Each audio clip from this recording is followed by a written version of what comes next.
News తోలు తీస్తామంటూ నోటికొచ్చినట్టు మాట్లాడితే నాలుక కోస్తామని అసెంబ్లీ వేదికగా సీఎం రేవంత్ వార్నింగ్ ఇచ్చారు. పాలమూరుకు అన్యాయం చేసింది నాటి ప్రభుత్వమే అని ఆధారాలతో సభ ముందుంచారు. కృష్ణా జలాల విషయంలో మరణ శాసనం రాసింది కేసీఆర్, హరీష్ రావువే అన్నారు.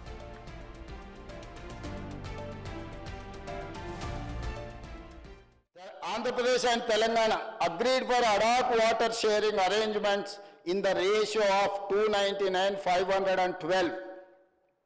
మొట్టమొదట తెలంగాణ ప్రజల మీద మరణ శాసనము రాసింది చంద్రశేఖరరావు గారు, హరీష్ రావు గారు బాధ్యత చేపట్టిన తర్వాత ఈ కాగితాన్ని వ్యతిరేకించి ఈ తెలంగాణకు 490 టీఎంసీలు మంజూరైనాయి కాబట్టి మన ఆర్బిట్రేటరీ, మన అప్పిలేట్ అథారిటీ రెండు రాష్ట్రాలు వాదనలు వినిపించినప్పుడు జడ్జిగా ఉండాల్సిన కేంద్ర ప్రభుత్వం దగ్గర తెలంగాణ రాష్ట్ర ప్రభుత్వం ప్రతినిధులుగా పోయిన ఇందులో మురళీధరరావు, మన విద్యాసాగరరావు గారు కూడా హాజరైన నాకు తెలిసినంత వరకు ఈ సమావేశంలో ఈ 490 గురించి మొదటి సమావేశంలోనే ఈ నీళ్ల కోసమే కొట్లాడినాం, నీళ్ల పోరాటాలే మాకు రాష్ట్రాన్ని తెచ్చిపెట్టినాయి. 299 తప్పుడు డాక్యుమెంట్ ఉమ్మడి రాష్ట్రంలో ఏదైతే ఆనాడు ప్రభుత్వ రికార్డులకు తెచ్చిరో తప్పు, ఇవన్నీ మంజూరీలు ఉన్నాయి ఈ జీవోలు. ఎందుకంటే ప్రభుత్వమే చంద్రశేఖరరావు గారు, హరీష్ రావు గారి చేతులు ఉన్నది. మంజూరైన జీవోలు మొత్తం 490 టీఎంసీకి. ఇప్పుడు 811లో మాకు 490 టీఎంసీలు ఇవ్వవలసిందే అని కేంద్ర ప్రభుత్వం దగ్గర వాదించాల్సిన చంద్రశేఖరరావు గారు మన హక్కులను ఆంధ్రప్రదేశ్కి శాశ్వతంగా తాకట్టు పెట్టి సంతకం 2015లో పెట్టడం జరిగింది. అధ్యక్ష, మేము సభలోకి రాము, మేము చర్చలో పాల్గొనము అని నిర్ణయం తీసుకోవడము ఇది పాలక పక్షాన్నో లేకపోతే మమ్మల్ని అవమానించడం కాదు అధ్యక్ష. ఈ సభలను అవమానించడం, చట్ట సభల పట్ల వాళ్ళకున్న చిన్న చూపు ఈరోజు బహిర్గతమవుతుంది అధ్యక్ష. ఇలాంటి నిర్ణయాల వల్ల ఏమైనా ప్రజలకు ఉపయోగం ఉంటుందా?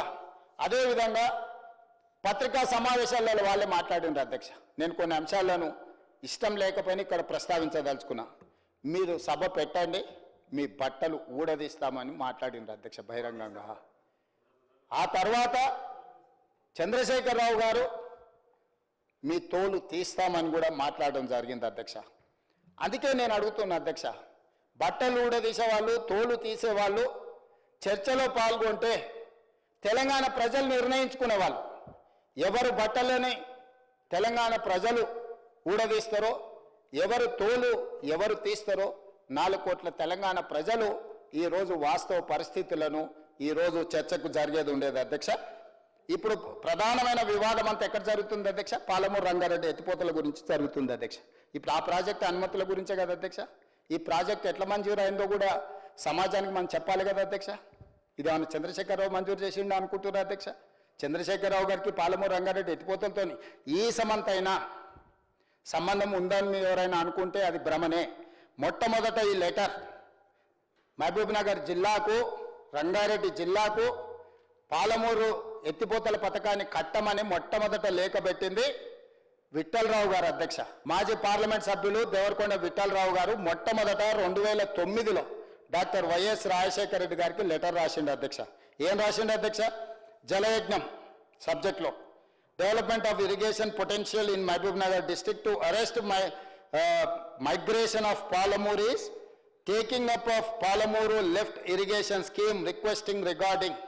మొట్టమొదటి లేఖ విఠలరావు గారు పెడితే విఠలరావు గారి లెటర్ మీద పెద్దలు గురునాథ్ రెడ్డి గారు, డికే అర్ణ గారు, స్వర్ణ సుధాకర్ గారు సంతకం పెట్టి ఈ లేఖ మొట్టమొదట పాలమూరు లిఫ్ట్ ఇరిగేషన్కు పునాది పడ్డది, కాగితం పెట్టింది, ఇది కట్టాలని కోరిక కోరింది దేవరకొండ విఠలరావు గారు. మా పాలమూరు పార్లమెంట్ సభ్యుడిగా పనిచేసిన విఠలరావు గారు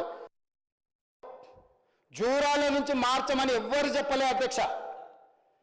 మొట్టమొదట మంజూరు చేసినప్పుడు ఉమ్మడి రాష్ట్రంలో జూరాల నుంచే 70 టీఎంసీల నీళ్లు ఎత్తి 10 లక్షల ఎకరాలకు 7 లక్షల ఎకరాలు మహబూబ్ నగర్లో, 3 లక్షల ఎకరాలు రంగారెడ్డి జిల్లాలో, కొంత నల్గొండ జిల్లాలో ఇవ్వాలని చెప్పి ఆనాడు 70 టీఎంసీలకు 2013లో ఇచ్చిన జీవో కానీ, 2014లో చంద్రశేఖరరావు గారు వచ్చినాక సర్వేకి ఇచ్చినాక దాన్ని 2 టీఎంసీలు కాదు 2.8 టీఎంసీలు 25 నుంచి 28 రోజులలో ఎత్తిపోసుకుంటే మనకి 70 టీఎంసీలు వస్తాయని నువ్వు అపాయింట్ చేసిన కన్సల్టెంట్ ఇచ్చిండు.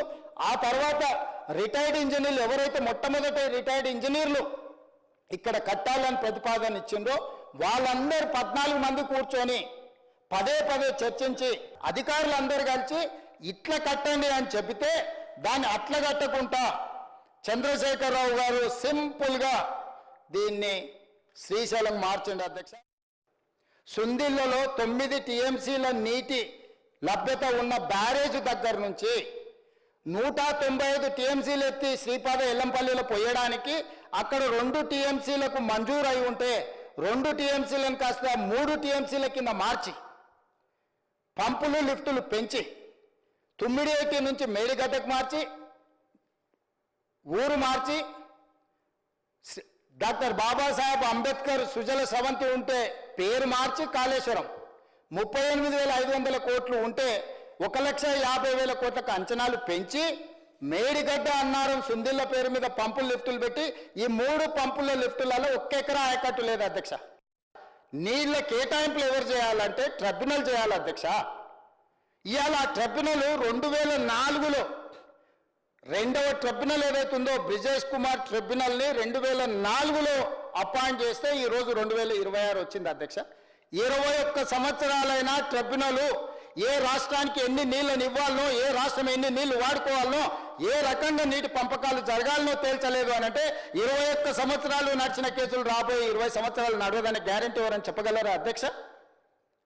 ఎన్ని సంవత్సరాలు పడుతుందో తెలియని దానికి లింకు పెట్టి తెలంగాణ నీటి హక్కులను శాశ్వతంగా తాకట్టు పెట్టి 10 సంవత్సరాలు ఆంధ్రప్రదేశ్ 4.47 టీఎంసీల కెపాసిటీతోని కృష్ణా నుంచి అక్రమంగా నీళ్లు తరలించడాన్ని ఉన్నదాన్ని 13.37 టీఎంసీల నీళ్లు తరలించడానికి నీ 10 ఏళ్లలో నిర్వాహకం చేసి ఈరోజు చేసిన నిర్వాహకానికి నీకు ప్రజలు విధించిన శిక్షకు కొంతకాలమైన మౌనంగా ఉండాలి కదా అధ్యక్ష. 2020లో మళ్ళీ బంగారం లాంటి అవకాశం వచ్చి కొత్త మంత్రి వచ్చినప్పుడు కొత్త ముఖ్యమంత్రి వచ్చినప్పుడు ఒకవేళ చంద్రబాబు నాయుడు గారు ముందర మాట్లాడడానికి నీకు భయం అయి ఉండొచ్చు. ఎందుకంటే నీ పాత యజమాని కాబట్టి పాత యజమానిని చూడంగానే అంతకుముందు అతని దగ్గర పనిచేసిన కొంచెం కడుపులు ఎక్కడో బుగులు ఉంటుంది. యజమాని ఎదురుగా నిలబడి పొటాపొటిగా మాట్లాడాలంటే కొన్నిసార్లు కొంచెం నర్వస్ అయిపోతాం. 2016లో చంద్రబాబు నాయుడు ముందర నిలబడి మాట్లాడడానికి చంద్రశేఖరరావు గారికి ఒకవేళ భయం ఉంటే జగన్మోహన్ రెడ్డి గారు మొదటిసారి ముఖ్యమంత్రి, వయసులో నీకంటే చిన్నోడు, అనుభవంలో నీకంటే చిన్నోడు, జగన్మోహన్ రెడ్డి గారి ముందల్లన్నా నువ్వు గట్టిగా మాట్లాడి మనకు రావాల్సిన హక్కులను తీసుకురావాల్సి ఉండే కదా అధ్యక్ష. అది కూడా చేయకుండా 2020లో శాశ్వతంగా ఈరోజు బ్రిజేష్ ట్రిబ్యునల్ తేల్చే వరకు 299 మాకు చాలు అని చెప్పి ఈరోజు గుదిబండ రాసి ఇచ్చిన డాక్యుమెంట్ అధ్యక్ష. కృష్ణా నదిలో 299, 512 ఒప్పుకోవడమే కాకుండా గోదావరి నదిలో మనకు ఇక్కడ 1000 అక్కడ 2-3 వేల టీఎంసీలు సముద్రంలోకి పోతున్నాయి. ఈ సముద్రంలో పోయే నీళ్లను మనం ఏ విధంగా కూర్చొని చర్చించుకొని మనము ఎట్లా వాడుకోవాలనో చేయాలని చెప్పి వీరే వారికి ఉపదేశం ఇచ్చిండ్రు అధ్యక్ష 2016లో. అప్పుడు చంద్రబాబు నాయుడు గారికి లైట్ వెలిగింది. ఓహో ఇదేదో బాగానే ఉన్నదని చెప్పి ఎంబడే వ్యాప్కోస్కు ఆర్డర్ ఇచ్చేసాను. ఈరోజు గోదావరి బనకచెర్లకు ఈరోజు పునాది రాయబడలే అధ్యక్ష. 2016లో చంద్రశేఖరరావు గారు అపెక్స్ కౌన్సిల్ మీటింగ్లో ఉమాభారతి గారి సమక్షంలో వీరికి ఉన్న పరిజ్ఞానం అంతా ఆంధ్రప్రదేశ్కి నీళ్లను ఎట్లా అందించాలి, ఆంధ్రప్రదేశ్ని ఎట్లా అభివృద్ధి చేయాలనో ఆ మీటింగ్ మినిట్స్లో మాట్లాడినారు అధ్యక్ష.